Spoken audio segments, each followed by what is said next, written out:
महाप्रभु के जो अंतरंग षड गोस्वामी हैं उनमें से अन्यतम श्री जीव गोस्वामी पाद, उनका क्या है? तिरुभाव तिथि है। इनका हमारे संप्रदाय के लिए विशेष विशेष अवदान है, विशेष विशेष। इनकी कृपा से ही हम लोग रूप गोस्वामी पाद जी को और जो गोस्वामी समझ पाते हैं। जीव गोस्वामी की कृपा, जीव गोस्वामी ने ही हमें उन गोस्वामी को समझाया। कर्मशः जो बाद की कड़ी पहले कड़ी को स्पष्ट करते, नियम ये होता है। कड़ी स्पष्ट करते मैंने, जैसे ठाकुर भक्ति विनोद जी, उन्हें समझना आसान नहीं है, परंतु प्रभुपाद जी के माध्यम से उन्हें समझ सकते हैं।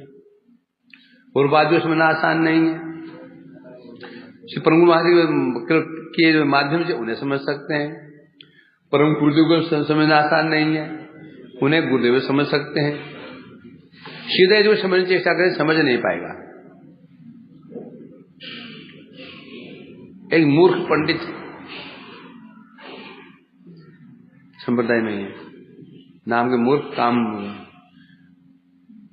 अचिंत्य भेदाभेद तत्व के ऊपर उनका एक प्रसंग था कि कुछ समस्या, उन्होंने, उनके क्या शब्द थे, जीव गोस्वामी या फिर बलदेव विद्याभूषण प्रभु, इनमें से एक ठीक नहीं है, एक बोल्ड आउट हो जाएंगे, बोल्ड आउट, क्लीन बोल्ड हो जाएंगे।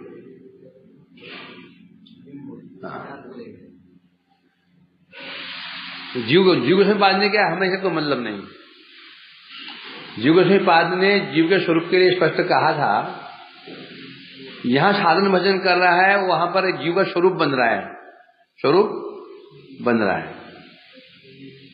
यहां हम साधन करें ना, और स्वरूप बन रहा है।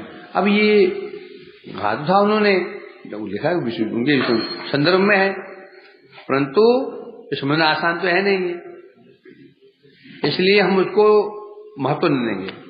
महत्व किसका देंगे? जीव के स्वरूप में ठाकुर भक्ति विनोद जी ने क्या कहा, श्री प्रभुपाद जी ने क्या कहा, स्पेशली हमारे गुरु महाराज क्या कह रहे हैं, उसको महत्व देना पड़ेगा। पीछे वाले ने क्या कहा, उसका हम महत्व क्यों नहीं देंगे? वो ठीक कह रहे हैं, समझने के सामर्थ्य हमारे ऊपर, हमारे सिर से ऊपर है, तो हम जो ठीक पहले वाले जो आचार्य हैं वो उसी चीज को जितना हम समझ सकते हैं उतना परिवेशन करेंगे। जितना हम समझ सकते हैं हमारे अधिकार के अनुसार परिवेशन उतना ही करेंगे, वो समझ सकते हैं। यदि हम हमारे पहले वाले आचार्य, हमारे समकक्ष आचार्य हैं, इनको महत्व न दें और सीधे 4-5 पीढ़ी पहले पहुंच जाएं कि जीव गोस्वामी ने ये कहा था, बलदेव विद्याभूषण को ये कहा था, तो ये उचित नहीं है, ये सिद्धांत विरुद्ध बात है। क्योंकि जो उन्होंने कहा था वो जो उनके विचार हैं हमारे पहुंच से बहुत बाहर है, हमारे लिए औकात नहीं है। तो हमारे समक्ष जो गुरुवर्ग है, जैसे गुरुदेव, परम गुरुदेव, उसी चीज को उतना ही परिवेशन करते हैं जितना हम समझ सकते हैं, जब हमारी बुद्धि गोचर होता है। अब कैसे समझोगे इसको? साधन भजन कर रहा है, ऊपर से उसका शरीर बन रहा है, जीव में लिखा है। अब क्या समझोगे इसको? शरीर बन रहा है? फिर क्यों बोलते हैं? फिर भजन करते करते जीव को यहाँ जो स्वरूप की प्राप्ति हो रही है, स्वरूप प्राप्ति हो रही है, बनने क्या प्रश्न है? ये समझना आसान नहीं है, इसलिए कभी इसमें जाना भी नहीं चाहिए।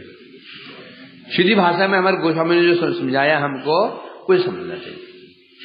उसी प्रकार से जीव गोस्वामी की अनुगत्य में ही, इस पहले भी उनके जो अनुगत्य हैं, क्योंकि जीव गोस्वामी कौन है?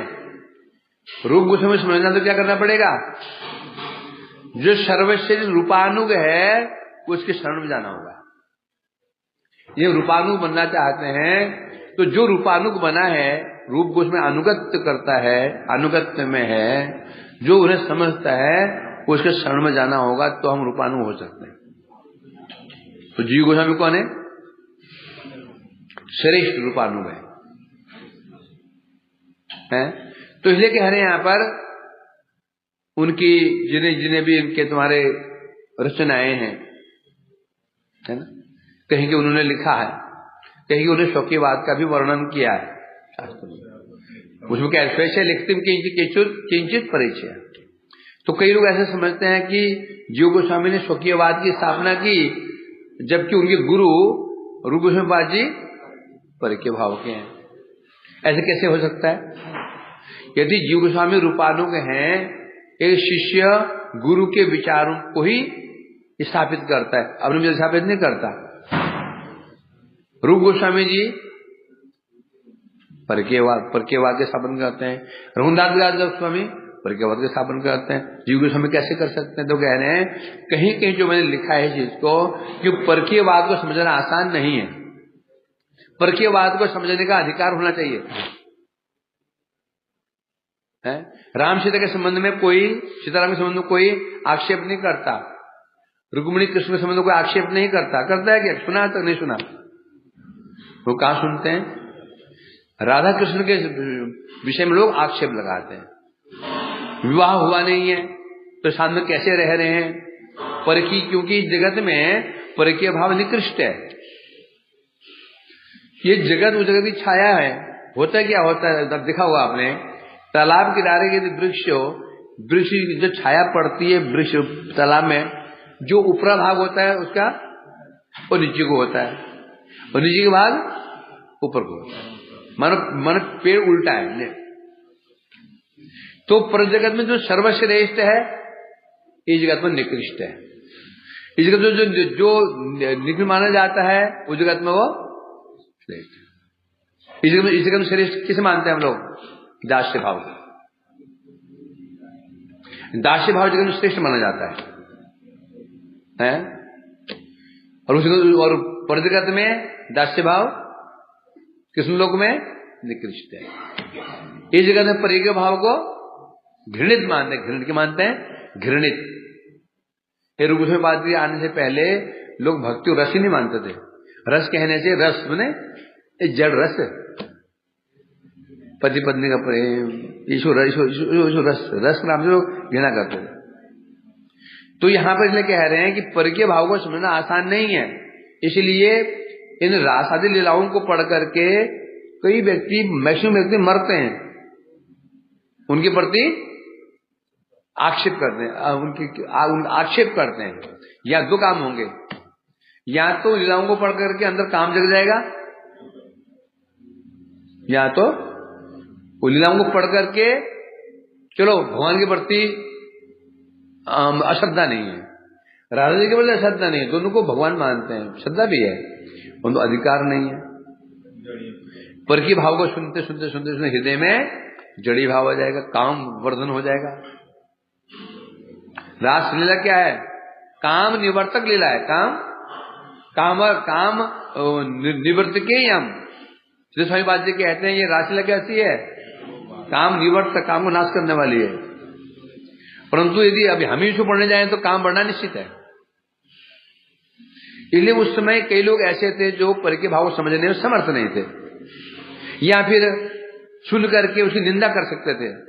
लेकिन कहीं कहीं उन्होंने शौकीवाद की स्थापना कर दी, परंतु कहने कुछ तो मैं अपनी इच्छा से लिख रहा हूं, जहां के शौकियों के विषय में लिख रहा हूं मैं परीक्षा, लोगों के कल्याण करने, जो व्यक्ति बहिर्मुख हैं, अनधिकारी हैं, उनका कल्याण करने के लिए, उन्हें अपराध से बचाने के लिए। तो कुल मिला के ये है, ये कौन है? रूपानु है। यदि रूपानु बनना चाहता है, जीव गोस्वामी के आचरण को, उनकी शिक्षाओं को ग्रहण करना होगा। जीव गोस्वामी का जो आचरण है, सिद्ध वो दूर की बात है, अशुभ बात चल रही थी ना। जब जीव के स्वरूप में ही जीव स्वरूपतः कृष्णदास है, तो उसको जानते ही होगा वो है, कोई कुछ बताने की जरूरत क्यों पड़ रही है उसको? जब जीव के स्वरूप में ही मंजरी भाव है या सख्य भाव है, तो फिर उसको बताने की जरूरत क्यों पड़ रही है? क्यों पड़ रही है? कारण क्या हो रहा है? वो इस समय वो भाव सुप्त है, जो भाव तो है सुप्त भाव है, उसको जगाना है ना। इसलिए बता रहे हैं यहां पर उनका जो अब ये जो हम साधन कर रहे हैं, ये साधन केवल को साधन के द्वारा वो सिद्धि, वो स्वरूप सिद्ध नहीं होगा। वो तो सिद्ध है। साधन क्या है? साधन केवल बाहर का जो कवर है, जो परतें हैं, उनको उठाना ही साधन है।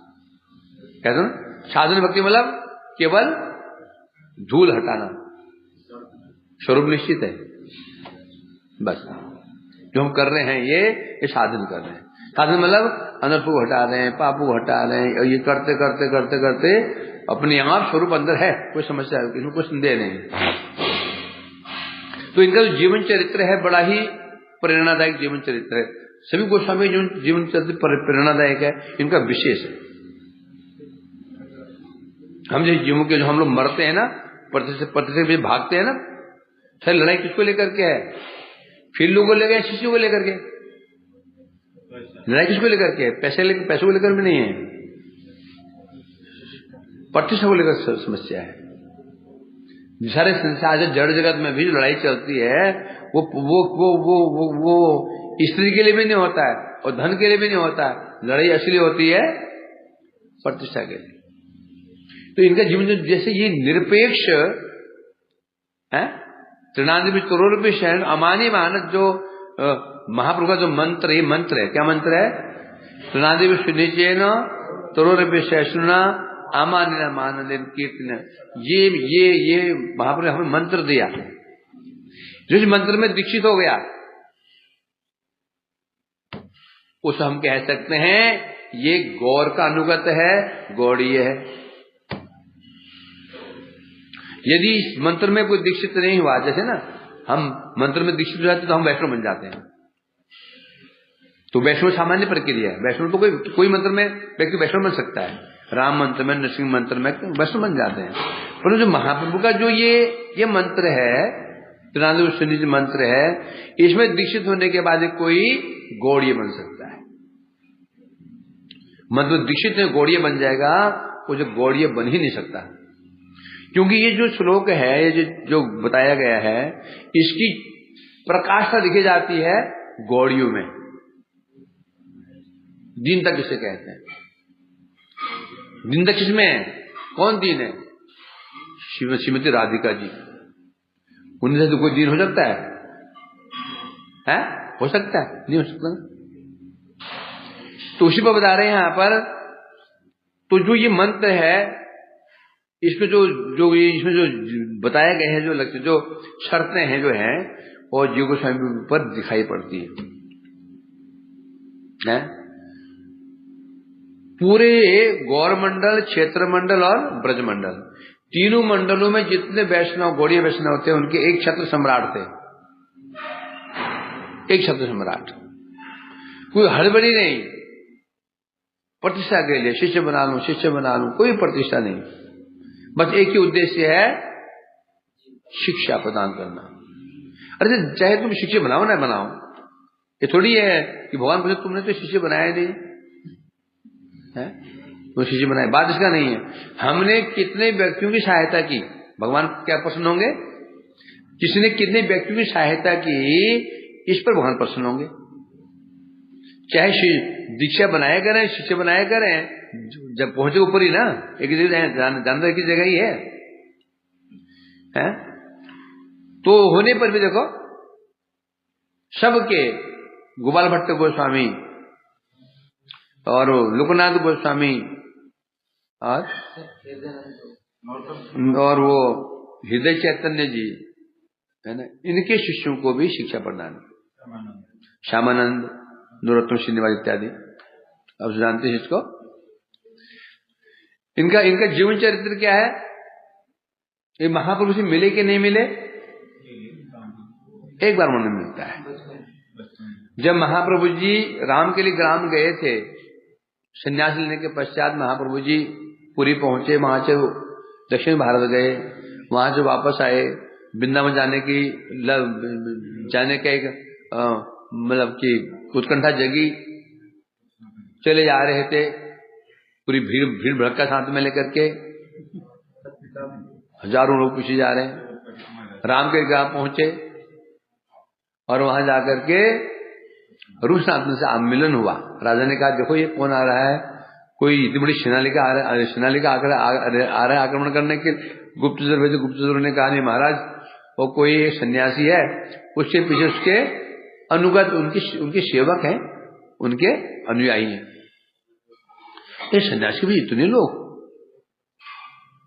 मेरे भी इतने अनुयायी नहीं है। तो समझ गया ये कोई जिंदा पीर, हिंदू का कोई जिंदा पीर मैंने सिद्ध महापुरुष है। इसलिए उसको छेड़छाड़ नहीं करना, जैसा रहे जहां रहे रहने दो, आदेश दिया। अब रूप सनातन वही उनके मंत्री महामंत्री थे हुसैन शाह के। रात्रि में बेस बदल के पहुंच गए दोनों प्रभु के पास में, प्रणाम किया। प्रभु अब कहाँ जा रहे हैं? बोले वृंदावन जा रहे। सनातन गोस्वामी ने कहा वृंदावन जा रहे हैं? ये कौन सी रीति है वृंदावन जाने की? भीड़ भड़का लेकर के, लावा लश्कर लेकर वृंदावन जा रहे हैं? तो बड़े खुश हुए प्रभु, ठीक कहा, बिल्कुल रीति ही नहीं है। परंतु अब आप जैसा भी हो यहां मत रहे, क्योंकि ये राजा मुसलमान है, दुष्ट है। क्षणे रुष्टा क्षणे तुष्टा रुष्टा तुष्ट क्षणे क्षण। दुष्ट का कोई भरोसा नहीं, कब उसकी बुद्धि बदल जाए। जो दुष्ट बुद्धि कब बदल जाए पता भी नहीं चलेगा। अभी तो आपके अनुकूल में है, तो कब बुद्धि बदल जाए आपको हानि पहुंचा दे, इसलिए आप यहां से चले जाइए। तब उस महाप्रभु ने कहा था सनातन रूप सनातन तुम अतिशीघ्र ये विषय कार्य छोड़ करके मेरे पास चले आना। पहचान गए? मैं शिव को पहचान गए। उस समय जीव गोस्वामी छोटे बालक थे, छोटे 3-4 साल के बाद छोटे बच्चे होंगे। उस समय इतना दर्शन हुआ था, उसमें दर्शन हुआ कहीं वर्णन तो ऐसे है नहीं है? उसके बाद फिर महाप्रभु जी चले गए वहां से। फिर उसके बाद कुछ समय के पश्चात रूप सनातन ने गृह त्याग कर दिया, वृंदावन आ गए। अब जीव गोस्वामी की पढ़ाई लिखाई वहां राम के लिए ग्राम से जो चले गए चंद्रद्वीप, जो गांव अपना जन्म स्थान था, चंद्रद्वीप पहुंच गए। राम के लिए ग्राम में वो नौकरी करते, जॉब राजकार्य करते थे, परंतु उनका घर था और चंद्रद्वीप में था। चंद्रद्वीप उसमें रूप गोस्वामी निकल गए, सारा सब कुछ समाज समूह लेकर के, माल पता लेकर के चंद्रद्वीप चले गए जो था पैसे में, और वहां से उनको बांट दिया, ब्राह्मणों में सब बांट दिया। तो जानते ही हो। उसके पश्चात वृंदावन आ गए दोनों भाई, और इधर 14-15 साल तक युग गोस्वामी गांव में रहे, अपने घर में रहे, पढ़ाई लिखाई की, व्याकरण पढ़ा, तो शास्त्र पढ़े, संस्कृत व्याकरण सब पढ़ाई की उन्होंने। और जब 14-15 साल के हो गए, अब उनके लत तो पहले लग चुकी थी भाई। स्वरूप तो जो स्वरूप जो कुछ भी हो, वैसे भी महाप्रभु का दर्शन एक बार पा लिया हो, तो 4 वर्ष में क्या होता है दर्शन? कोई ऐसे पूछे तो अरे नारायण ने तो 5 साल की तो थी, पर वो दर्शन पा करके हाकिम लोटपोट खा रही है। वो जरूर व्यक्ति जरूर 5 साल, शरीर 5 साल का है, आदमी 3 साल की है। भक्ति के विषय में हम ये नहीं कह सकते हैं 2 साल का 2 साल बच्चा भक्ति के विषय कैसे जानता है? अरे भक्ति के विषय में जो वर्णन किया जा रहा है वो शरीर नहीं कर रहा है। कौन कर रही हो? आत्मा। ये शरीर 5 साल का जरूर है, आत्मा सुंदर कैसी है? वो 10 वर्षों की है, बहुत है। तो जैसे भी को वैसे वो नीति से परिकर थे। अब इनका संसार से मन उच्चाट बचपन से ही सुनते हैं। उद्धव जी की भांति शिष्य, उद्धव जी क्या करते थे बाल्यवस्थ में? बालू की मूर्ति बनाते जी गोस्वामी। जैसे कहते हैं ना उद्धव जी पुतले को कृष्ण मान करके मानसी भोग लगाते थे, सुलाते। उसी प्रकार से जीव गोस्वामी बाल्यावस्था से ही बड़ी भगवान में अनुरक्ति थी, कृष्ण के प्रति। सब बच्चों को लेकर कीर्तन करते थे, एक कथा है उस कथा में पहुंच जाते थे, और बालू की मूर्ति कृष्ण बना करके उसकी पूजा करते, भोग लगाते, कीर्तन करते, भोग लगा के फिर सबको प्रसाद बांटते, छोटे बच्चे। तो जीव बढ़ते चले गए, आयु बढ़ती चली गई, क्योंकि इनका विरह प्रभु की बढ़ती उत्कंठ मिलने की उत्कंठा बढ़ती चली गई। जब अब क्योंकि इनको आदेश भी दिया गया था तुम पढ़ लिख करके पढ़ाई लिखाई करो, व्याकरण शास्त्र पढ़ो, फिर तुमसे कोई कार्य करवाना है, वो आदेश पालन करने के लिए संसार में रहे। जब छोटे कुछ किशोरावस्था प्रविष्ट हुए, किशोरावस्था में गृह त्याग दिया, गृह त्याग करके चल पड़े। कहा? नवद्वीप। वृंदावन नहीं आए, नवद्वीप की ओर चले। वो छोटे बच्चे, कहा चंद्रद्वीप और कहा नवद्वीप, बहुत दूरी है। हाँ, भागे चले जा रहे हैं, भागे चले जा रहे हैं। छोटे बच्चे, खाना पीना नहीं, कुछ मांगना जो है ना, रघुनाथ गोस्वामी जैसे। कहाँ तुम्हारा ये सप्तग्राम और कहाँ जगन्नाथपुरी, पैदल ही गए थे, है ना। 2 महीने का रास्ता, 14 दिन पूरा कर लेते। रास्ता 2 महीने का था, 14 दिन पूरा कर लिया। तो उसी प्रकार से जीव गोस्वामी छोटे बच्चे चले जा रहे हैं, भागे भागे चले जा रहे हैं, उत्कंठित, मन में लालसा लगे, प्रभु के दर्शन करूंगा, नवद्वीप के दर्शन करूंगा, धाम के दर्शन करूंगा, सची माँ का दर्शन करूंगा, नित्यानंद जी का दर्शन करूंगा। चले जा रहे हैं। रास्ते में भिक्षा मांगते नहीं है, खाने को होश कहां पर है, बताया ना। एक बार हृदय में कृष्ण प्रेम की जब ज्वाला जग जाती है, फिर भूख मर जाती है, प्यास उड़ जाती है, शोक भय असंतीर्ण भय शोक मोहा अपह, भय शोक मोह प्यास भूख सब मर जाती है, जो पहुंचाते नहीं। तो रास्ते में चले जा रहे हैं, छोटे बच्चों को भागते हुए देख करके गांव से गुजरते थे, गांव की महिलाएं उनको बेचारे के ऊपर कुछ दया आ जाती, रोक के दूध पिला दिया हैं, कभी कुछ फल दे दिए, ऐसे खाते चले। जाते जाते नवद्वीप के पास पहुंच गए। जब देखा दूर से नवद्वीप का धाम का दर्शन किया, साष्टांग प्रणाम किया वहां पे, और प्रणाम में चले। और उधर श्रीवास आंगन में नित्यानंद प्रभु बैठे हुए अपने परिकरों के साथ में कह रहे हैं, आज जीव आने वाला है, जाओ उसको खोज करके ले आओ। है बोले प्रभु हम कैसे पहचानेंगे? तुम पहचान जाओ, चले जाओ। कुछ दूर का देखा, सामने से एक बालक आ रहा है, बड़ा सुंदर सौम्य सुंदर बालक आ रहा है, छोटा बच्चा है, परंतु आंखों से अश्रु धारा प्रवाहित हो रही है, कभी इधर गिर रहा है, कभी उधर लड़खड़ाते हुए चल रहा है। मुख में क्या है? कृष्ण कृष्ण कृष्ण कृष्ण, महाप्रभु का नाम है। कभी गिरी पड़ता है, उड़ता है। फिर उन भावों को देख करके और समझ गए यही हो सकता है, ये जो भाव दिखाई पड़ रहे हैं, ये सात्विक भाव सामान्य व्यक्ति के शरीर में संभव नहीं है। ये पूछा तुम्हारा नाम क्या है? जीव है। चलो उनको लेकर के प्रभु के पास में गए, नित्यानंद जी के पास में गए, और प्रभु दर्शन करते ही जीव को हम साष्टांग प्रणाम के चरणों में, और नित्यानंद जी चरण उनके सिर पर रख दिए, खूब उनको लाड़ प्यार किया, उनके पास में बिठाया, उनको स्नेह किया। तब उनको लेकर के श्री नित्यानंद प्रभु जी सची माता के घर में पहुंचे, योगपीठ सची माता के घर में पहुंचे। तो सची माता जी भी थी और विष्णु प्रिया जी भी थी। बहुत समय नहीं हुआ था ना। तो वहां पहुंची, उनसे कहा मां देखो ये जीव है, परिचय किया, ये जीव है, और तब इसका आशीर्वाद दो। उन्हें प्रणाम किया, सची माँ ने उनके ऊपर उनको आशीर्वाद दिया। उसके विष्णु प्रिया जी कहाँ रहते थे? घर के अंदर बंद रहते थे। उनका कोई शक्ल नहीं देखता था, किसी ने उनकी शक्ल नहीं देखी। जब से महाप्रभु ने गृह त्याग किया तब से भोर अंधकार में ही गंगा स्नान करने जाती, जो घर में घुसती घर में ही बैठ के हैं, बस दिन भर विरह में हरे कृष्ण करते करते चावल गिनती, चावल की गिनती करती, जितने चावल हो जाते उनको पकाती। ठाकुर जी को फिर ईशान जी को, जो ईशान ठाकुर थे उनको उनसे भोग लगवाती, फिर वो सची माता को खिलाती, जो बचाते स्वयं खाती। कठोर वैराग। महाप्रभु जो वैराग्य कर रहे हैं उससे भी नहीं कठोर विराग है, करें नहीं करें।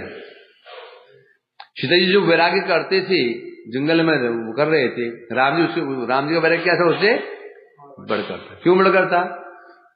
वहां वन में सुविधाएं तो है ही नहीं है, और यहाँ सब सुविधाएं, सुख सुविधाएं थी, होते भी नहीं कर रहे। इसका बदला चुकाने के लिए फिर क्या हुआ, महाप्रभु जी बाहर, सीता जी अंदर। सीता जी बाहर, राम जी अंदर। अब इसमें क्या हो रहा है, कृष्ण राम जी कहा था ना, मैं इसका ऋण चुकाऊंगा, मैं ऋण रखता नहीं हूं। तुम घर में रहोगी और मैं जंगल में जाऊंगा, फिर मैं जंगल में रहूंगा, रूखा सूखा खाऊंगा, तुम घर में रहोगे। उसी प्रकार से विष्णुप्रिया घर में रहते थे, बड़ा ही वैराग्य से रहते थे। सोचो ना, पति चला गया, इतना सुंदर पति हो, और विशेष रूप से दुखी बात क्या है, सबको मिलने की अनुमति थी, तो सबको मिलने की अनुमति थी। अनुमति केवल किसको नहीं थी, विष्णुप्रिया। क्योंकि ऐसे मूर्ख पंडित हैं जो क्या बोलते हैं, महाप्रभु से मिलने के लिए विष्णुप्रिया गई, और प्रभु विष्णुप्रिया जी अपने खड़ाऊ दी थी। जब संन्यास लेके महाप्रभु जी आए थे, विष्णुप्रिया ने प्रणाम किया, प्रभु ने उनको अपनी खड़ाऊ दी थी। किसको? विष्णुप्रिया जी ने। सरासर गलत है, सरासर गलत है, क्योंकि मिलन ही नहीं हुआ। महाप्रभु ईश्वर से कहा था कि सब आए, विष्णुप्रिया को आह्वान नहीं किया गया था। और विष्णुप्रिया स्वयं कौन है, वो भगवान की शक्ति है, धर्म क्या है जानती है। और हमारी स्त्री नहीं कि हवा होकर के पहुंच गई रोज मठ में ही घर चलो, मैं पुलिस को बुलाती हूँ, यही आत्महत्या कर लेती हूँ। करे ना, उसको मिट्टी का तेल देना, लिखवा लेना, हम आत्महत्या कर रहे हो। माछी जाओ, माछी बोल, माछी तुम लगा देना। त्रिविक्रम महाराज जी मठ में आए तो उनकी पत्नी आई, ब्लैकमेलिंग, बच्चों को लेकर, हैं घर चलो, आत्महत्या कर लूंगी। उन्होंने मिट्टी वो कैन दे दी, लो मिट्टी छीटो को तेल आगे में लगा देता हूं चलिए, ये जगत में हमको नहीं है ना, इमोशनली ब्लैकमेल करते हैं। जब हम स्ट्रॉन्ग बन जाते हैं, फिर वो दब जाते हैं। कमी हमारी ओर से रहती है, हम उनको ना मतलब कि वो उनको आशा, उनके हृदय में आशा की किरण जगाते रहते हैं, तो उसमें आ जाएगा आ जाएगा आ जाएगा। जिनको जो कठोर बन जाए तो फिर और समझ जाते नहीं आएगा, तो फिर चलो मर गया, चलो तो मर गया समझो, छुट्टी हो गई। कभी हमारी ओर से होती है, और दो घर वालों है। तो यहाँ पर जो विष्णुप्रिया जी इतना कठोर वैराग्य रह रही हैं, कृष्ण नाम कर दिन भर भगवान भजन करते रहती हैं। हाँ, ये हुआ था। फिर बाद में उन्होंने फिर एक नीम के पेड़ की मूर्ति बनाई थी, महाप्रभु कहा था, उस मूर्ति की सेवा करते थे। वो मूर्ति से अभी नवद्वीप में किसी घर में, भक्ति घर में भी है, किसी भक्ति घर में भी है वो मूर्ति पूजा मंदिर ना, तो वहां वो मूर्ति रखी हुई है। ये तो हुआ था। यहां तक कि विष्णुप्रिया देवी की इच्छा से गौर मंत्र प्रकाशित हुआ। प्रिया जी ने ही जानो माता को कहा था, आप गौर मंत्र को प्रकाशित करो। पहले गौर मंत्र पहले विष्णु जानो माता ने ही अपने पोष्य पुत्र क्या नाम, नहीं वो चैतन्य क्या था, उसको दिया था पहले। नहीं वो एक भक्त थे, उनका नाम आ रहा है, तो उनकी संतान नहीं थी। जानो माता ने कहा था तो संतान होगी तो संतान मेरे को देनी पड़ेगी। उनके संतान हुए तो उनका नाम था, तो पुत्र चैतन्य रखा गया था, तो उस पुत्र को उन्होंने प्रदान किया था जानो माता को। तो उनका शिष्य वगैरह था, तो उनकी इच्छा से है। तो इस प्रकार से जब वहां पहुंची, विष्णु प्रिया ने फिर सची माँ ने कहा तुम रसोई बनाओ, जीव आया है। फिर स्वयं विष्णु प्रिया ने रसोई बनाई है, और विशान जी ने फिर भोग लगाया, और शायद विष्णु सची माता जी ने परिवेशन किया। नित्यानंद जी को, श्रीवास पंडित जी को भोजन कराया, उसके बचा हुआ अवशिष्ट फिर जीव गोस्वामी ने पाया। ये जीव गोस्वामी का परम सौभाग्य है। उसके पश्चात एक दिन 2 दिन के पश्चात विश्राम करने के पश्चात जीव गोस्वामी ने कहा प्रभु, महाप्रभु ने जहां जहां जो लीलाएं की, जहां नगर संकीर्तन करते हुए जाते थे, उन नगर संकीर्तन कैसे होता था, कभी एक तरफ, कभी इस तरफ, कभी उस तरफ, कभी उस तरफ, पूरा नहीं किया उन्होंने। प्रभु ने ऐसा कोई वर्णन नहीं है, कभी एक तरफ चले गए, कभी उस तरफ चले गए, उस तरफ चले गए। तो विचार किया, उन्होंने प्रार्थना की, नित्यानंद जी आप कृपा करें मुझे धाम दर्शन कराइए। तो उसमें फिर श्रीमद नित्यानंद प्रभु जी जीव गोस्वामी को लेकर के साथ में, और श्रीवास पंडित जी, उनके भाई रमाई पंडित जी, और ईशान जी, बंशी बदानंद जी, और कई और भक्त, रामदास को थे भक्त। तो कई भक्त थे, उनके साथ में लेकर के उन्होंने धाम का दर्शन करा, परिक्रमा कराई थी। ये प्रथम परिक्रमा हुई। प्रथम परिक्रमा शुरू हुई जो कालक्रम से लुप्त हो चुकी थी। बाद में इसी परिक्रमा प्रारंभ कौन किया? हमारे श्री प्रभुपाद जी ने परिक्रमा प्रारंभ की, और आज तक चली आ रही है। अब उनके आश्रय से गौड़ी मठ के जो आचार्य लोग करते हैं, इस प्रकार से पूरे एक एक स्थान पर गए और वहां परिक्रमा कराई, स्थान की महिमा बताई। जहां जहां जाते जीव गोस्वामी आए ना, उसमें ग्रंथ में पढ़ा हमने, नाम महात्म्य में है, वह साष्टांग प्रणाम करते हैं, वहीं रोते रोते पागल हो जाते हैं, रोते हैं, क्रंदन करते हैं, प्रभु का स्मरण करके खूब रोते हैं। पूरी धाम परिक्रमा हो गई। 9 द्वीप थे, उनके दर्शन हुआ। पहले अंतरद्वीप, फिर सिमन द्वीप, फिर मध्य द्वीप, फिर गौतम द्वीप, फिर कौन सा? हाँ वो तो मध्य द्वीप, उसके बाद फिर कोल द्वीप, जहां मठ है, उसके बाद चार द्वीप यहाँ पर, और फिर ऋतु द्वीप, वहां से जनुद्वीप, वहां से रुद्रद्वीप, मोद्रद्वीप। तो जब क्रम में दर्शन कराया पढ़ा हमने, फिर पढ़ेंगे अगले साल। ये रह गए इधर, रह गए 3-4 साल मेहनत हो गया यहाँ पे, तो पढ़ेंगे। पहले उससे हो गया सिद्धि, तो क्या क्या इसमें। तो उसके पश्चात अब जीव को समझे तो बड़ा मन लग गया। नित्यानंद जी का संग है, कीर्तन हो रहा है, दर्शन हो रहा है।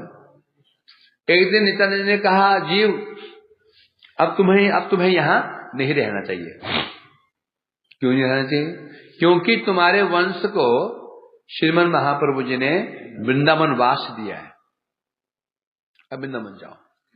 और जो तुम्हारा रूप सुना, तुम्हारे चाचा ताऊ जो है वहां रहते हैं, ये तो जड़ीय संबंध है, वहां रूप सनातन रहते हैं, उनके पास में जाओ, अनुगत्य में रह करके वहां पर भजन साधन करो, और धाम को धाम की धाम सेवा, ग्रंथ सेवा और नाम सेवा करो। पर ध्यान रखना, प्रभु का आदेश है, मार्ग में जाते हुए काशी में एक पंडित रहते हैं, जो पहले मायावती थे, अब वैष्णव पंडित। कौन? मधुसूदन वाचस्पति। उनके पास जाना, उनसे अवश्य ही वेदांत श्रवण करना, प्रभु का विशेष आदेश था ये। मधुसूदन वाचस्पति कौन है? सार्वभौम जी के शिष्य को भाई कहते, शिष्य भाई को कहते, शिष्य भाई कहा गया, शिष्य भाई भी शिष्य होता है। तो वहां पर, और ये जो श्रीमन महाप्रभु जी ने जो वेदांत का भाष्य सुनाया था श्रीमन महाप्रभु जी को, वही भाष्य सुनाया था उन्होंने मधुसूदन वाचस्पति को। कौन सा भाष्य? वही भाष्य। और तो जाकर वही भाष्य सुनना। तो वहां पे जीव गोस्वामी धाम नवद्वीप को प्रणाम करके नित्यानंद जी को प्रणाम करके, रोते रोते श्री सची माँ को प्रणाम करके, तो उनकी अवस्था कैसी होगी? हैं? रोते रोते बार बार आगे जाते हैं, फिर पीछे आ जाते हैं, फिर आते होंगे, फिर जाते होंगे। हैं? श्रीवास पंडित दर्शन करके कोई संभव है उनका दर्शन करके उनको छोड़ने की इच्छा कर पाए? श्रीवास पंडित जी को, हैं? नित्यानंद जी को संभव है नहीं। तो प्रभु का आदेश क्या है? बलवान होता है। आदेश पालन करने के लिए जी को रोते रोते वहां से मुझे विदाई ली, और होते होते काशी पहुंचे, और काशी में रहे थे 2 महीने हुए। 2 महीने रहकर उन्होंने वहां वेदांत अध्ययन किया, और तो मधुसूदन वाचस्पति ने उनको वेदांत पढ़ाया, वेदांत का भाष्य पढ़ाया, जिसे हम कहते हैं गोविंद भाष्यम। ये भाष्य वही भाष्य महाप्रभु ने सुनाया था शरण भट्टाचार्य जी को। वो वेदांत सुना, वो भाष्य सुना था गोविंदाचार्य ने। गोविंदाचार्य बाद में बनकर गए बलदेव विद्याभूषण प्रभु, उन्होंने भाष्य लिखा। कोई भाष्य जो आपके हाथ में जो गोविंद भाष्य है ना, ये भाष्य महाप्रभु का भाष्य है मूल में। तो उनसे पूरे, क्योंकि वाचस्पति वैष्णव बन चुके हैं, सार्वभौम जी की कृपा से वैष्णव बन चुके हैं। वैष्णव पूरे वैष्णव सिद्धांत को सुना। पंडित तो ही है, काशी के लोग, काशी के पंडित कैसे होते हैं? काशी के पंडित प्रकांड पंडित होते हैं। पंडित माननीय है कहाँ के? काशी के। छोटे छोटे बच्चे बड़े पंडित होते हैं वहां के। तो उनसे पूरे गौड़ीय सिद्धांत श्रवण किए, वेदांत तो गौड़ीय भाष्य श्रवण किया, वेदांत भाष्य श्रवण किया। 2 महीने वहां रहने के पश्चात वहां चंद्रशेखर जी से मिले, तपन मिश्र जी को मिले। तपन मिश्र पूरी लीलाएं सुनी कि यहाँ महाप्रभु रहे थे। वहां महाप्रभु कितने दिन रहे थे वहां पे? काशी में 2 महीने रहे थे। 2 महीने रहे थे, है ना? 2 महीने रहे थे। तो जहां जो लीला की थी महाप्रभु जी ने, और दशाश्वमेध घाट, और वो बिंब कौन बिंदु मरिकन घाट, सब जगह काशी प्रयाग में जहां सब दर्शन किया। और वहां दर्शन करने के बाद 2 महीने रहने के पश्चात मधुसूदन वाचस्पति को प्रणाम करके आगे बढ़े, पहुंचे श्रीधाम वृंदावन, आपकी नगरी में पहुंच गए। यहाँ आके पहले वहां पहुंचे मथुरा में, विश्राम घाट पे विश्राम किया, स्नान आदि करके फिर वो केशवदेव महादेव सब दर्शन करा करके पहुंचे कितनी बार के रूप सनातन के शरण में चले गए। तब से जाकर के रूप सनातन के अनुगत में रह करके भजन कर, स्पेशली सनातन गोस्वामी तो भ्रमणशील भजन करते थे, रूप गोस्वामी ग्रंथ लिखते थे। सनातन गोस्वामी अधिक परिक्रमा करना और जगह से जाकर के लोगों को कथा सुनाना इत्यादि वो काम किया करते। रूप गोस्वामी ग्रंथ लिखा करते, क्योंकि ग्रंथ सनातन गोस्वामी ग्रंथ बहुत ज्यादा ग्रंथ नहीं है। विद्या भागवत में तो मैं, और बृहत्तोषणी टीका है भागवत की 10वें स्कंद की, और हरिभक्ति विलास वो भी गोल भटकाई है, प्रकाशित है हमने। इस प्रकार से बता रहे हैं यहाँ पर। तो विशेष रूप से रूप गोस्वामी अनुगत में रह भजन करने लगे। पढ़े लिखे थे, शास्त्र में निपुण थे, व्याकरण के पंडित थे। जो ग्रंथ में लिखते थे जीव को गोस्वामी जी इनको देते थे प्रूफ संशोधन करने के लिए, ये प्रूफ देखो गलतियां कहाँ निकालो इसमें। तो ये सब वो जहां करेक्शन करना होता था करेक्शन करके इस प्रकार से प्रकाशित करते थे। कठोर साधन भजन, संख्या पूर्वक नाम का नति भी कालावसान के तो निदाहार विहार कार्य भी जीतो चंद दिनों चाहिए। जैसे गोस्वामी लोग रहते थे कठोर वैराग्य से, निद्राहार विहार, निद्रा को आहार को विजितो, निद्राहार विहार का आदि। निद्रा खाना पीना, आहार मने खाना पीना, निद्रा में सोना, और विहार तो यहाँ जहां चले गए इधर तो घूम के नहीं। निद्रा, आहार और विहार ये 3 प्रधान होता है। जिन्हें निद्रा को जीत लिया, आहार को जीत लिया, विहार को जीत लिया। विहार मतलब जहाँ इच्छा हुई चल पड़े, जहाँ इच्छा हुई चल पड़े। तो इसे क्या होता है, एक जो नियमनिष्ठ साधक होता है, जब तक हम नियमनिष्ठ नहीं बनेंगे तो ये विहार करने की इच्छा दूर नहीं होगी। जो नियमनिष्ठ बन चुका है कहीं जाएगा 10 बार सोचेगा जाऊं कि नहीं जाऊं, जाऊं तो मेरी नियम निष्ठा पूरी नहीं हो पाएगी। देखा जो नियम निष्ठा लोग होते हैं वो जाना पसंद ही नहीं करते हैं, जाते हैं कि विशेष कारण जाना पड़ता है, वैसे जाना पसंद, यहाँ चले गए वहां चले गए, क्यों उनकी निष्ठा का नियम में, वहां नियम पर कैसे हो जाएगा। नियम पालन करने के लिए तो एक स्थान पर अति आवश्यक है। नियम निष्ठा तभी संभव है जब एक स्थान पर जम करके रहें तो नियम पूरा हो सकता है। जहां स्थान बदला नियम पूरा नहीं हो सकते हैं। इसलिए नियम निष्ठावान है। गोस्वामी लोग जो गोस्वामी लोग कहीं वर्णन नहीं है, फिर यहां से आगे फिर बाहर घूमने के लिए गए हो, रूप सनातन गोस्वामी गए नहीं गए, नहीं गए, परंतु हमारे गुरुवर्ग गए। तो ये गड़बड़ कर दिया नहीं। क्यों नहीं है? क्योंकि ये लोग पूछते हैं हमें जाना चाहिए नहीं जाना चाहिए। जो ऐसे स्वरूप सिद्ध हो चुके हैं वो तो बाहर जाएंगे ही नहीं। परंतु अब वर्तमान में अभी हमें क्या चाहिए? सुकृतियां चाहिए। दासरस के स्थान में, शक्यरस के स्थान में, वासरस के स्थान में जाएं, कोई दोष नहीं है, परंतु स्वतंत्र रूप से नहीं। अनुगत में जाए कोई दोष नहीं है, क्योंकि हमारे सुकृतियां बन रही है। सुकृतियां अभी हम सुकृतियां अर्जन कर रहे हैं। सुकृतियां बन चुकी है तो भक्ति कर रहा है, फिर उस जाने की जरूरत ही नहीं है। और तो एक जगह में उसको होश ही नहीं है, वो तो होश ही नहीं है, उसको डूबा हुआ है, विरह में डूबा हुआ है, वो तो होश ही नहीं है। इसलिए कोई जाए कोई दोष नहीं है, क्योंकि गुरुवर्ग जो जाते थे वो कारण क्यों जाते थे? जगत कल्याण। जो और जीव है उनको ले जाना, उनके अंदर पहले व्यक्ति धार्मिक बनता है फिर भक्त बनता है। जो भगवान का निर्णय जो स्वरूप है वो भी भगवान ही है ना। वहां जगत क्या होगा? सुकृत्य बनेंगे, कोई दोष नहीं है।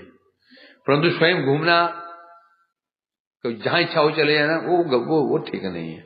तो इस प्रकार से ब्रज में रहते हुए ग्रंथ कार्य करते हुए कठोर साधन भजन करना, और आहार खाते क्या थे? भिक्षा मांगना, भिक्षा मांग के काम चलाते। मधुकरी रसोई नहीं बनाते थे, रसोई नहीं बनाया करते, मधुकरी करते। मधुकरी मतलब जो मिल गया घर से वही खा लिया बस। जो मैं अब क्या मिलेगा, लोग क्या देंगे? खाने के बाद बचा हुआ ही देंगे ना। इस प्रकार से कुछ समय पश्चात फिर रूप गोस्वामी सुधाम गमन कर गए, संत गोस्वामी सुधाम गमन कर गए। अब सारा भार आ गया इनके कंधों पर आ गया। यदि उसमें जानव माता ठाकुरानी थी, तीन मंडल के जो वैष्णव थे उनका जो आचार्य कौन थी? जानव। जब वो भी चली गई, रूप सनातन भी चले गए, रघुनाथ दास गोस्वामी चले गए, है ना। उसके पश्चात आया इनके कंधों पे पूरा दायित्व। श्रीमंडल, गौड़ मंडल और ब्रजमंडल, तीन तो मंडल है वैष्णव के। जहां जितने वैष्णव यहां रहते थे सबके गुरु आचार्य है।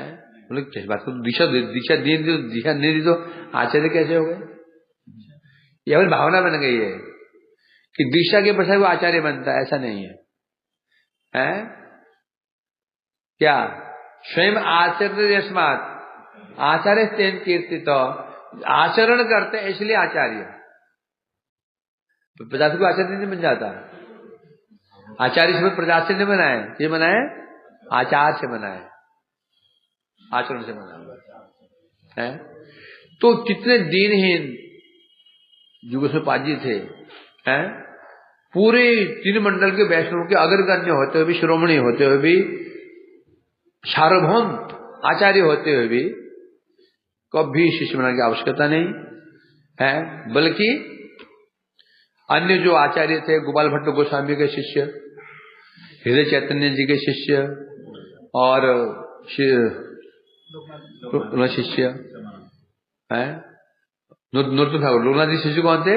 नरोत्तम ठाकुर जी। गोपाल भट्ट जी के श्रीनिवास आचार्य, हृदय चैतन्य जी के श्यामानंद है। देखो आज जो हम के प्रभुत्र है ना, जो आज जो प्रचार जगत में हुआ है ये किसकी देन है? मूल में जीव गोस्वामी।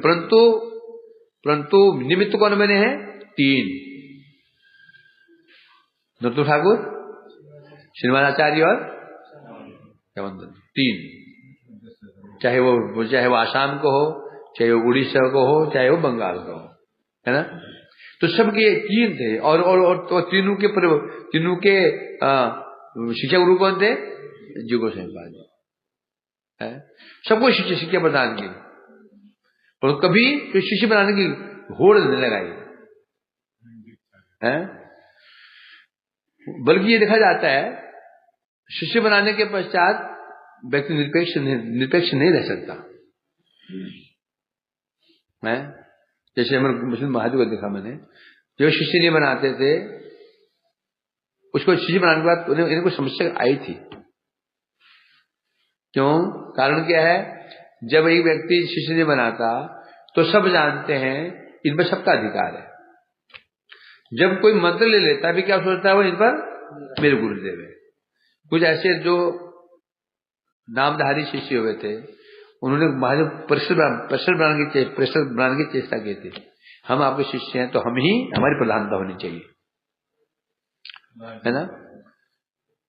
महादेव कुछ समस्या आई थी, थोड़ी समझ, उनका प्रभाव नहीं पड़ा, समस्या आई थी उनके सामने भी है, क्योंकि निरपेक्ष नहीं रह सकते। वो तो निरपेक्ष रहेंगे, वो नीचे वाले वो सोचेंगे हमारा अधिकार है, हमारे गुरु जी है, तो वो पास में क्यों आएगा, उसको अधिक महत्व क्यों दिया जाएगा? ये बड़ी समस्या खड़ी होती है।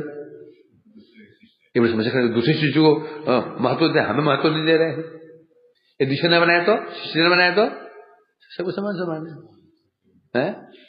परंतु परिस्थिति के अनुसार ऐसा करना पड़ सकता है ना। इस प्रकार से जीव गोस्वामी पाद जी ने नरोत्तम ठाकुर जी को और तीनों को ट्रेंड किया, शास्त्रों में पारंगत कर, गौड़ीय सिद्धांत तीनों को पढ़ाया। जीव गोस्वामी, प्रकांड पंडित जीव गोस्वामी जी, तीनों को इतना धुरंधर बना दिया है। हृदय चैतन्य के शिष्य हुए श्यामानंद जी।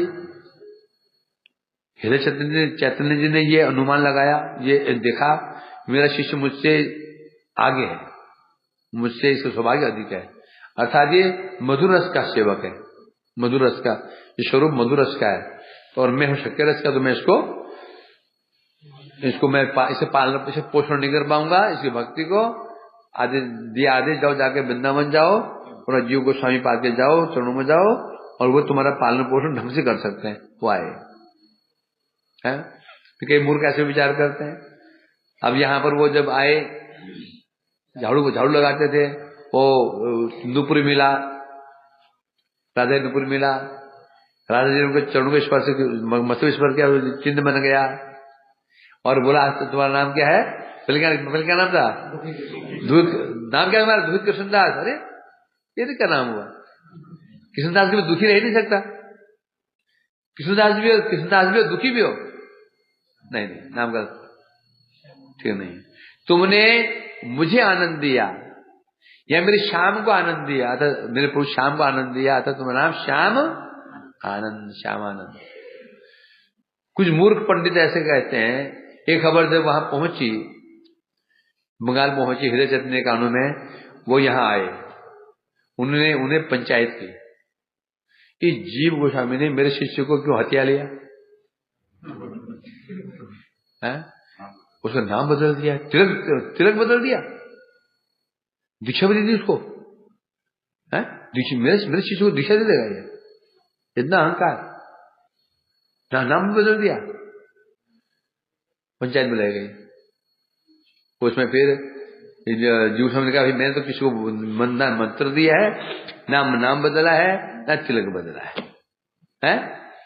तो पूछा कि तुम्हारा क्या हुआ? बोला नहीं मेरा नहीं हुआ, इसमें राधा जी ने नाम भी दिया है और तिलक नहीं, ये बनाया हुआ नहीं है, उनका चलन, उनका एक नुपुर चिन्ह है। तो फिर ये निर्णय किया गया, पोछो इसको, जितना तिलक पोछते उतना उज्जवल होता। पोछ रहे हैं, रगड़ रहे हैं उसको, माथा लाल हो गया रगड़ते उनका तो तिलक और उज्जवल और उज्जवल और उज्जवल हो रहा है।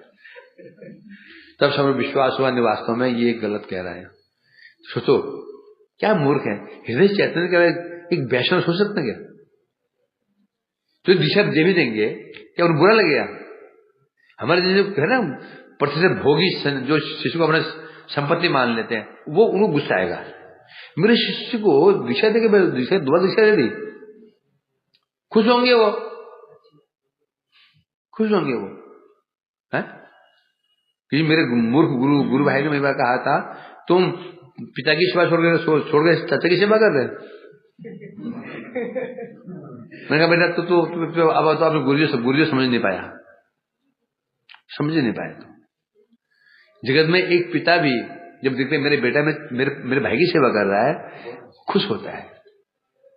वो कह रहे हो ना, ये मेरे गुरुजी से मेरे को यदि मैं लगाऊंगा ही नहीं, जो मैं कर रहा हूं मेरे गुरुदेव खुश हो रहे होंगे कि मेरा शिष्य मेरे भाई की गुरु भाई की सेवा कर रहा है। तब से आज मैंने मुख नहीं देखा उसका, मुझे बहुत मानता था, आज तक मैं मुख नहीं देखा। कभी राह में मिलते हैं, कभी मैं तो देखता है मुड़, माँ बेटे आते हैं कभी मिलते हुए, मैं देखता हूँ हाँ, मुझे बर्दाश्त नहीं कर सकता। इस प्रकार से तो ऐसा आक्षेप लगा दिया। एक आक्षेप और लगा कि जीव गोस्वामी ने कविराज गोस्वामी से चिढ़ गए थे, ईर्ष्या चढ़ गई थी। जो उन्होंने वो ग्रंथ लिखा था, चैतन्य ग्रंथ लिखा था, उसको कुएं फेंक दिया, कुएं फेंक दिया था चिढ़ के मारे कि मेरा नाम कम हो गया, मेरा नाम बढ़ गया। सोचो हृदय चैतन्य क्या समझ सकते, क्या ऐसे कर सकते हैं वो? क्या आगे दावा करेंगे, केस कर देंगे उनके ऊपर, तो मेरे शिष्य को नाम की बदल दिया? तो स्वयं उनका अनुभव है, मेरा शिष्य हो ही नहीं सकता, ये तो मतलब क्या है? कैसी मूर्ख वाली बात है। जो ऐसे कहते हैं ना, उनको जो अभी मंत्र महापुर मंत्र क्या है, ये मंत्र ही, ये मतलब दीक्षित नहीं हो।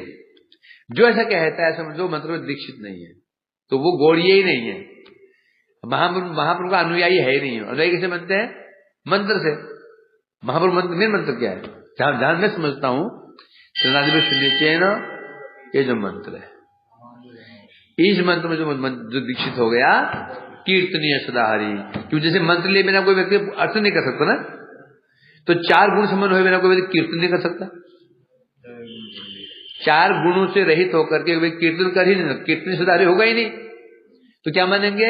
कीर्तन करने के लिए दीक्षा होने की दीक्षा क्या है? ये 4 मंत्र जो है, 4 जो शर्तें हैं ये। तो समझो ऐसा कह रहा है, चिड़ हो गई। अरे कहां जीव गोस्वामी, कहां जिन्होंने कोई एक शिष्य नहीं बनाया, दूसरे शिष्यों को पढ़ा रहे हैं, पाल रहे हैं। ये जानते हो भविष्य में मेरा परिचय इनके अनुसार नहीं होगा। अब श्यामलाल के परिचय किस अनुसार होता है भाई? वो कितने शिष्य हैं? बलभट्ट के स्वामी, नूर ठाकुर के शिष्य हैं, रघुनाथ जी के प्रसिद्ध है। तो जिन्होंने एक शिष्य ने बनाया सर्वसमर्थ होते हुए भी, तो क्या उनकी ईर्ष्या हो जाएगी? कैसे मूर्ख वाली बात लोग करते हैं ना बाबूजी लोग, उन्होंने अफवाह बढ़ाई थी। इस प्रकार से बता रहे हैं वो जीव को है, परंतु इसे कहते हैं ना, जो जिसका फोकस हम गोल हो ना, गोल, वो कौन क्या हाँ कह रहा है, कौन इसको महत्व नहीं देता। उसका अपना एक लक्ष्य होता है, लक्ष्य और चलता ही चला जाता है। अब लक्ष्य गलत हो, लक्ष्य ठीक नहीं हो तो फिर सुनाई पड़ता, वो मेरी निंदा कर रहा है, मेरे विषय में ये कह रहा है, उसने ये कह दिया, उसने ये कह दिया। कौन देखता है? अपना लक्ष्य फिक्स नहीं है, लक्ष्य उसका अपना निश्चित है कि कौन क्या कह रहा है, कौन क्या। हाथी चले बाजार, कुत्ते भोगे हजार, वो सिद्धांत जो होता है फिर उसको, क्योंकि लक्ष्य निश्चित हो गया ना, अब वो वापस मनना शुरू करेगा वो है? इस प्रकार योग गोस्वामी जी ने अपने आश्रम को शिक्षा प्रदान की। प्रणादि सुनिचेन तोपेशनु अमानी, स्पेशली अमानी और मानस। इस मंत्र में हमें दीक्षित होना होगा। यदि हम अपना गौड़ीय कहलाना चाहते हैं तो, गौर अनुगत कहना चाहते हैं तो, रूपानु कहना चाहते हैं तो, नहीं तो न गौड़ीय हम नहीं हो सकते हैं।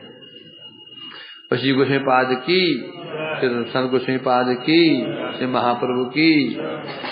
वांछा कल्पतरुभ्यश्च कृपास्मपैतानां पावनी वैष्णव। हरे कृष्णा कृष्णा कृष्णा हरे हरे, हरे राम राम राम हरे हरे, कृष्णा कृष्णा कृष्णा हरे हरे, हरे राम राम राम हरे। सीताय गौर हरि बोल हरि बोल हरि बोल हरि बोल, निताय गौर हरि बोल हरि बोल हरि बोल।